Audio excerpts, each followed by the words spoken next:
ada istilah fatan, ada istilah fatahu, ada istilah fataha.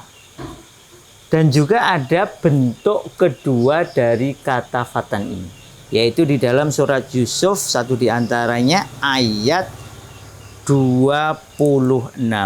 Wa dakhala ma'u sijna fatayan. Jadi ketika pemuda Yusuf ini memilih masuk penjara daripada menerima ajakan zina para wanita petinggi Mesir saat itu, maka saat pemuda Yusuf ini masuk ke penjara, itu beserta Yusuf itu ada 2 pemuda yang juga dihukum, yang nanti keduanya lalu didakwahi oleh Nabi Yusuf, dan kemudian mereka nantinya ada satu yang dihukum mati dan satu kemudian keluar dari penjara mengabdi kepada negara, dan akhirnya menjadi sebab sampainya kabar pemuda Yusuf ini kepada pemerintah Mesir yang saat itu kebingungan karena rajanya, penguasanya mimpi ada 7 sapi kurus memakan 7 sapi gemuk dan seterusnya. Nah, menarik. Kembali ke masalah fatayan, 2 pemuda ini. Jadi, meskipun 2 pemuda yang dimaksud ini masuk penjara, tetapi disebutkan bahwa yang satu itu nantinya selamat, yang satu tidak. Ini isyarat bahwa bisa jadi ada anak muda yang bermasalah, yang kemudian dia masuk penjara.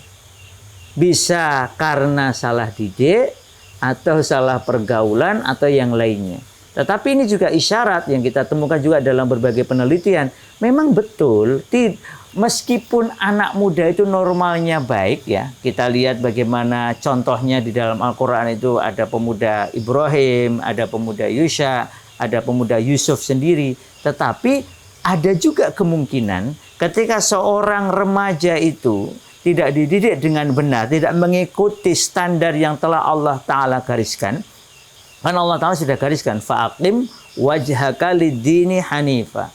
Maka hadapkanlah dirimu itu kepada agama ini secara hanif. Nah, kalau orang tuanya ini lalai, atau lingkungannya lalai, atau pribadi itu sendiri lalai, tidak mengikuti petunjuk yang benar, dia menyimpang dari jalan kebenaran, sangat mungkin dia kemudian menjadi pemuda yang sesat, pemuda yang lari dari kebenaran, pemuda yang menyimpang dari kebenaran.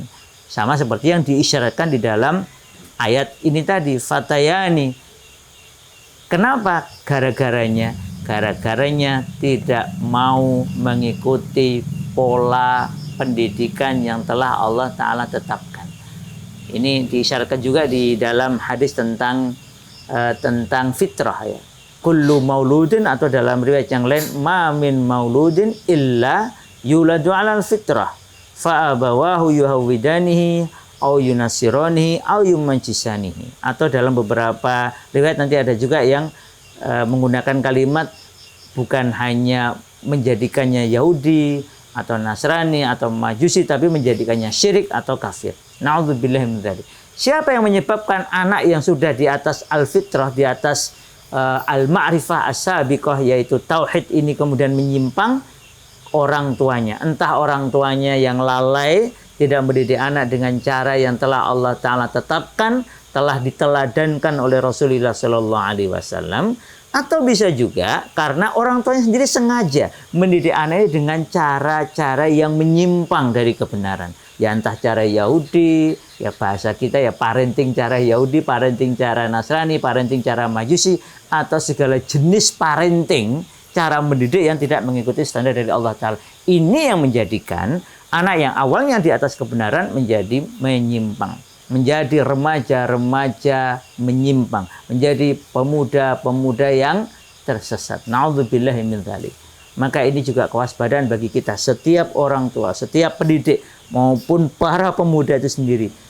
Kembalilah ke jalan yang benar, hai para pemuda, termasuk Anda para orang tua, para pendidik, kembalilah ke jalan, ke metode, ke cara, ke konsep dan aplikasi mendidik anak dan remaja yang telah Allah Ta'ala gariskan. Faqim wajhaka lid-dini hanifa fitratallahi allati fataran nasa 'alaiha la tabdila li khalqillah dzalika ad-dinul qayyim walakinna aktsaran nas la ya'lamun. Nah, ini kalimat menarik ini, la ya'lamun. Hati-hati kalau Anda nggak mengikuti standar dari Allah, hasilnya adalah remaja-remaja yang menyimpang. Untuk membenarkannya, kembalilah kepada yang telah Allah Ta'ala ajarkan, kepada yang telah Rasulullah Sallallahu Alaihi Wasallam teladankan.